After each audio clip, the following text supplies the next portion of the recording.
So today we will discuss about overview of GST.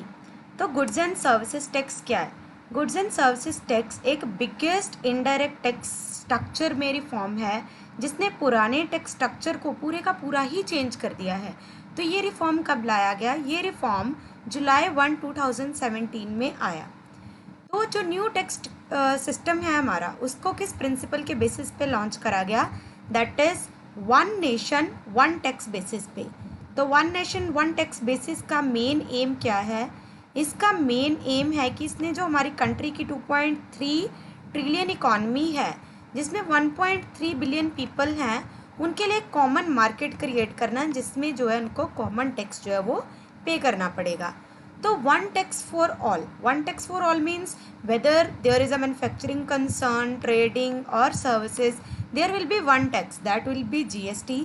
चाहे कोई manufacturing कर रहा है, चाहे कोई ट्रेडिंग कर रहा है, चाहे कोई सर्विसेज प्रोवाइड कर रहा है, तो उसके लिए सिर्फ एक ही टैक्स है, दैट इज जीएसटी। जबकि पहले ऐसा नहीं होता था। पहले क्या था? मैन्युफैक्चरिंग के लिए एक्साइज था, एक्साइज ड्यूटी अलग से थी। ट्रेडिंग में अगर आप विद इन स्टेट कर रहे हो तो वैट था। अगर आप अगर किसी और स्टेट में सेंड कर रहे हो तो CST था, that was central sales tax. Services के लिए सर्विसेज टैक्स था। But now there is only one tax, that is GST, goods and services tax. तो इसका जो प्राइमरी ऑब्जेक्टिव है GST का, वो क्या है? इसका ये कि जितने भी हमारे सेंट्रल टैक्स हैं और स्टेट टैक्स हैं, उन सभी को एक ही टैक्स में सबस्यूम कर देना। तो जैसे हमारे सेंट्रल टैक्स हैं excise duty, VAT, sales tax, service tax and implementation, उन सभी को एक ही टैक्स सिस्टम के अंडर लाना, ये इसका मेन जो था वो ऑब्जेक्टिव था। अभी GST है क्या? GST एक comprehensive multi stage based tax है, जो कि एक डेस्टिनेशन बेस्ड टैक्स है। कॉम्प्रीहेंसिव का मतलब कि ये सारे टैक्सेस को कवर कर रहा है, चाहे वैट थी, चाहे एक्साइज ड्यूटी थी, चाहे कोई और टैक्स था। मल्टी स्टेज मतलब ये हर एक स्टेज पे अलग अलग स्टेजेस पे लगता है। मैन्युफैक्चरिंग के ऊपर भी आपको GST पे करना है। अगर आप ट्रेडिंग कर रहे हो विद इन स्टेट तो आपको GST पे करना है। अगर आप सर्विसेज प्रोवाइड कर रहे हो तो आपको GST पे करना है। डेस्टिनेशन बेस्ड टैक्स का मतलब कि ये टैक्स जो है उसी स्टेट को जाएगा जिस स्टेट में GST की कंजम्पशन होएगी। Okay, therefore we can say that this is consumption based tax और डेस्टिनेशन बेस्ड टैक्स। अगर किसी गुड्स की कंजम्पशन हमारे इंडिया में हो रही है तो उसके ऊपर आप GST चार्ज कर सकते हो। बट अगर उसकी कंजम्पशन इंडिया में नहीं हो रही है तो उसके ऊपर GST चार्ज आप नहीं कर सकते। Therefore exports are zero rated in our country because they are being consumed in the another country because and that country doesn't cover in our GST area। तो सप्लायर को हर एक स्टेज पे credit मिलता है GST का। जो उसने GST पे करा तो उसको ITC उसका जो है वो अवेलेबल होता है। तो वो ITC से क्या कर सकता है कि मान लो अगर मैं कोई चीज़ बाय करके लेके आई हूँ तो मैं ऑलरेडी इसके ऊपर 5 रुपये GST पे कर चुकी हूँ और मैं आगे उसी चीज़ को दोबारा बेचना चाहती हूँ और मैंने 10 रुपये उससे GST कलेक्ट कर लिया कस्टमर से। Now I have to pay to the government only ₹5 because I have already paid ₹5 on the buying of that commodity। जब मैंने इसको सेल करा मैंने 10 रुपये कलेक्ट करे, बट उसमें से मैं 5 अपने पहले वाले माइनस करके गवर्नमेंट को सिर्फ 5 रुपये जो है वो पे करूँगी। तो इसका मतलब जो फाइनल कंज्यूमर है उसी को GST का सारा बर्डन जो है वो पे करना पड़ता है। बीच में किसी होलसेलर को, रिटेलर को GST का बर्डन जो है वो नहीं आता है। इसका फाइनल बर्डन जो है वो कंज्यूमर पे जाता है। तो बेनिफिट जो है इसका अलग अलग स्टेजेस में आप जो है ITC के हिसाब से इसको सेट ऑफ कर सकते हो ना। GST की ज़रूरत क्यों पड़ी? ओल्ड टैक्स सिस्टम इतना अच्छा था तो फिर हम लोग GST को क्यों लेके आए? कुछ लिमिटेशंस थी ओल्ड टैक्स स्ट्रक्चर की जिसकी वजह से हमें GST की ज़रूरत पड़ी। तो वो लिमिटेशंस क्या हैं? तो सबसे बड़ी जो लिमिटेशन थी that was cascading effect of taxes. पहले जो हमारा ओल्ड टैक्स स्ट्रक्चर था उसमें टैक्स के ऊपर टैक्स लगता था। अगर मैं बात करूँ एक्साइज ड्यूटी की, तो जब आप मैन्युफैक्चरिंग करते थे तो जो मैन्युफैक्चरर था वो उसके ऊपर एक्साइज ड्यूटी पे करता था, जो कि गुड्स की कॉस्ट का पार्ट बनती थी। जब उसकी कॉस्ट का पार्ट बन जाती थी तो दोबारा उसके ऊपर कोई और अगर वैट, सर्विस टैक्स या कोई और टैक्स लगता था तो उस कॉस्ट के ऊपर लगता था जिसमें ऑलरेडी टैक्सेस इंक्लूडेड थे। Therefore there were taxes on taxes. For example अगर मैं बात करूँ कि मैंने कोई चीज़ 10 रुपये की मैन्युफैक्चर करी और उसके ऊपर मैंने एक्साइज ड्यूटी जो है 10 रुपये पे करी, तो मेरा वो प्राइस कितना हो गया? 110 हो गया। अभी दूसरे पर्सन ने, मान लो ये A पर्सन ने चीज़ मैन्युफैक्चर करी है तो B पर्सन ने अगर उससे बाय करी वो चीज़, तो B पर्सन ने उससे 110 रुपये की वो चीज़ बाय करी तो उसने 110 के ऊपर 10 रुपये और टैक्स पे कर दिया, तो दैट मीन्स उसको वो चीज़ कितने की पड़ी, 121 की पड़ी। मान लो अभी ए और बी दोनों पंजाब के थे, ए भी पंजाब का था और बी भी पंजाब का था, तो देयरफॉर उन्होंने दोनों ने क्या पे करा, पंजाब वैट पे करा। तो अब वैट तो उसने 10% पे कर दिया, तो उसका प्राइस उसको कितने का पड़ा, 121 का पड़ा।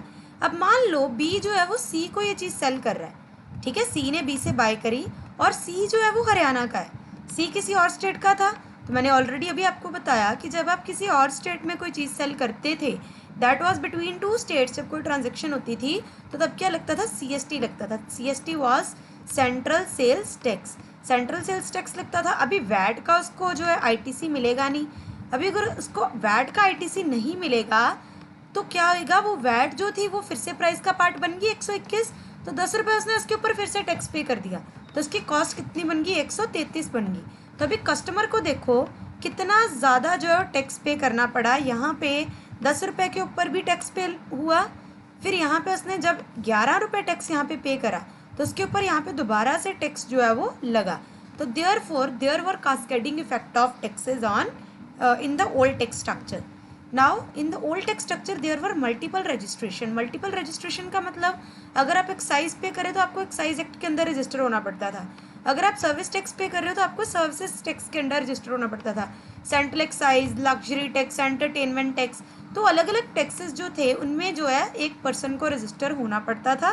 Therefore to remove this disadvantage we were needed to take our tax reform, and that was in the form of GST. Now there were different points of taxation. मान लो आपने मैन्युफैक्चरिंग करी, यू हैव टू पे excise duty, फिर आपने उसको services अगर provision, मान लो transporter ने अपनी सर्विसेज प्रोवाइड करी तो ट्रांसपोर्टर को हमें सर्विस टैक्स पे करना पड़ता था। फिर अगर उसको डिपार्टमेंटल स्टोर में भेजा गया, जब डिपार्टमेंटल स्टोर ने विद इन स्टेट कोई चीज़ सेल करी तो उसको वैट, एक कंज्यूमर को वैट पे करना पड़ा जब उसने विद इन स्टेट कोई चीज़ बाय करी। तो there were different points of taxation in the old tax structure.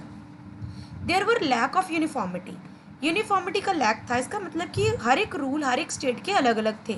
Punjab के रूल्स अलग थे, गुजरात के रूल्स अलग थे, महाराष्ट्र के रूल्स अलग थे। तो यहाँ पे अगर मैं एग्जांपल लूँ महाराष्ट्र की और गुजरात की, तो देखो गुजरात में क्या था, कोई भी एंट्री टैक्स नहीं था।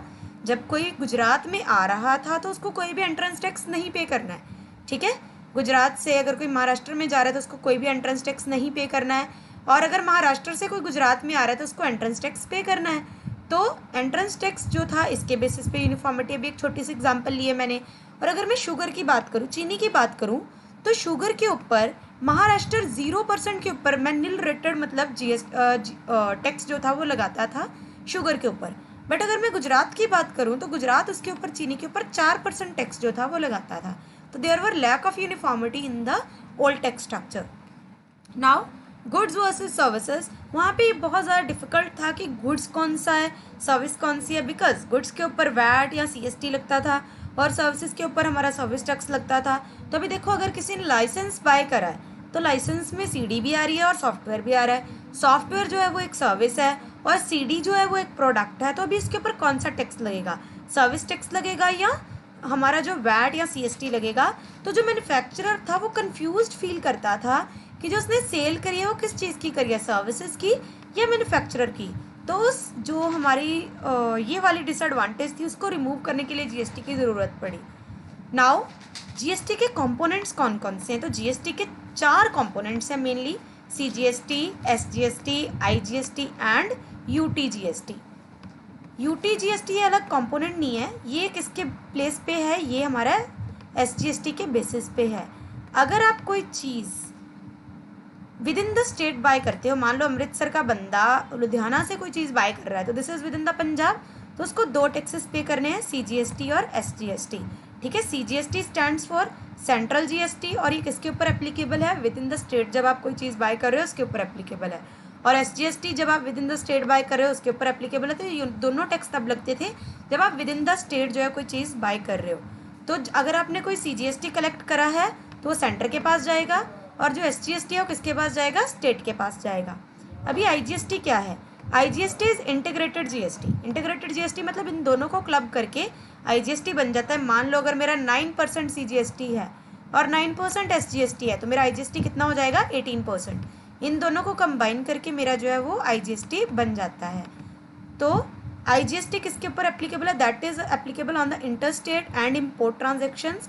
इम्पोर्ट ट्रांजेक्शंस के ऊपर एप्लीकेबल है। तो जो IGST कलेक्ट करा गया है वो किसके, सेंट्रल और स्टेट के बीच में जो है कुछ प्रपोर्शन में डिवाइड कर दिया जाता है। तो मैं अगर UTGST की बात करूँ तो UTGST कब लगता है? जब स्टेट के अंदर नहीं, एक यूटी के अंदर ट्रांजेक्शन हो रही है। मान लो दिल्ली के अंदर कोई ट्रांजेक्शन हुई, दिल्ली हमारी यूटी है, तो दिल्ली के अंदर ही कोई चीज़ बाय करी जा रही है विद इन सम डिस्ट्रिक्ट्स, तो वहाँ पे क्या लगेगा? UTGST और CGST लगेगा। Now next, tax structure under the new regime. मतलब अभी हमारा जो नेक्स्ट अभी जो GST है उसमें टैक्स स्ट्रक्चर कैसा है? अभी जब विद इन स्टेट होएगा तो क्या लगेगा? CGST और SGST, जबकि ओल्ड में क्या लगता था? वैट और सेंट्रल एक्साइज और सर्विस टैक्स लगता था। अगर अनदर स्टेट में कर रहे हो तो अभी क्या लगेगा? IGST लगेगा, जबकि पहले क्या लगता था? CST, that was central sales tax और एक्साइज और सर्विस टैक्स। अभी मैं अगर एक एग्जांपल लूँ तो देखो, मान लो अगर एक डीलर गुजरात में रह रहा है, ठीक है, उसने कोई चीज़ 50,000 की पंजाब के बंदे को सोल्ड करी, तो 18% जो इसके ऊपर क्या लगेगा? IGST लगेगा, because Gujarat and Punjab are two different states. Okay, तो इस केस में जो 50,000 के ऊपर 18% टैक्स, दैट इज 9,000, वो किसके पास जाएगा? सेंट्रल गवर्नमेंट के पास जाएगा, और सेंट्रल गवर्नमेंट उसको जो है स्टेट्स और सेंटर में एक प्रपोर्शन में डिवाइड कर देगी। अगर एक सेम डीलर, मान लो अगर मैं पंजाब के डीलर की बात करूं, ठीक है, यहाँ एक गुजरात के डीलर की बात करूं, अगर वो 50,000 की चीज़ जो है वो 12% रेट पे बेचता है, तो CGST कितना लगेगा? 6%, और 6% क्या लगेगा? SGST, if it is within the state, that is within the Gujarat. Now benefits of GST। GST के बेनिफिट्स क्या हैं? पहला है हमारे पास reduction in cascading of taxes. अभी जो हमने अभी डिसएडवांटेज पढ़ी, that is reduction in cascading of taxes, तो उसको इसने रिड्यूस कर दिया है। ओवरऑल रिडक्शन हुई है प्राइजेज में, कॉमन नेशनल मार्केट बन गई है अभी हर एक के लिए। Benefit to small tax payer को बेनिफिट मिल रहा है। सेल्फ रेगुलेटिंग टैक्स सिस्टम है, और non intrusive electronic tax system है। दैट मीन्स इलेक्ट्रॉनिकली आप जो है टैक्स जो है वो पे कर सकते हो। इसकी वजह से क्या हुआ है? इन्फ्लेशन जो है वो डिक्रीज़ हुआ है, बिजनेस करने में हमें ईज़ हो गई है, और ब्लैक ट्रांजेक्शन जो है वो डिक्रीज़ हुई हैं। और अगर मैं बात करूँ तो कंज्यूमर जो है मोर इन्फॉर्म्ड हो गया, क्योंकि अभी मल्टीप्लिसिटी ऑफ टैक्सेस जो है वो ख़त्म हो गया और सिंप्लीफाइड टैक्स रिजीम जो है वो आ गया है। अभी जो पुअरर स्टेट है वो गेन करेंगे। इसका रीज़न, क्योंकि ये टैक्स कौन सा है? कंजम्पशन बेस्ड टैक्स है। अगर मान लो मैं बाकी गुजरात वगैरह की बात करूँ तो these states were manufacturing states, तो उन स्टेट्स को टैक्सेस वगैरह पहले मिलते थे। तो पंजाब जैसी स्टेट जो कंजम्पशन करती है तो उसको टैक्सेस का इतना अच्छा पोर्शन नहीं मिल पाता था। तो अभी GST जो है कंज्यूमिंग स्टेट को पास होएगा, तो अभी जो पूरर स्टेट्स हैं उनको भी गेन जो है वो मिलेगा। तो CST जो है वो क्या हो गया? वॉयलेशन हो गया उसकी, उसको ख़त्म कर दिया गया है। अभी एक्सपोर्ट टू भी जीरो रेटेड, एक्सपोर्ट्स को क्या कर दिया है? जीरो रेटेड कर दिया गया है। तो इसका मतलब कि हमारी जो डोमेस्टिक इंडस्ट्री है वो बूम आएगा उसमें, और हम लोग अपने डोमेस्टिक प्रोडक्ट बना के उनको बाहर जो है वो बेच सकते हैं। Removal of cascading effect. अभी हमने बात करी कि कास्केडिंग इफेक्ट को इसने क्या कर दिया है? ख़त्म कर दिया है, क्योंकि जो हमारा GST है उसको हर एक स्टेट पे हम लोग क्या लग सकते हैं? उसका इनपुट टैक्स क्रेडिट जो है वो ले सकते हैं। इसलिए कास्केडिंग इफेक्ट जो है वो क्या हो गया है? रिमूव हो गया है। तो नेक्स्ट वीडियो में हम लोग जो है इसके आगे फीचर्स की बात करेंगे। Thank you so much.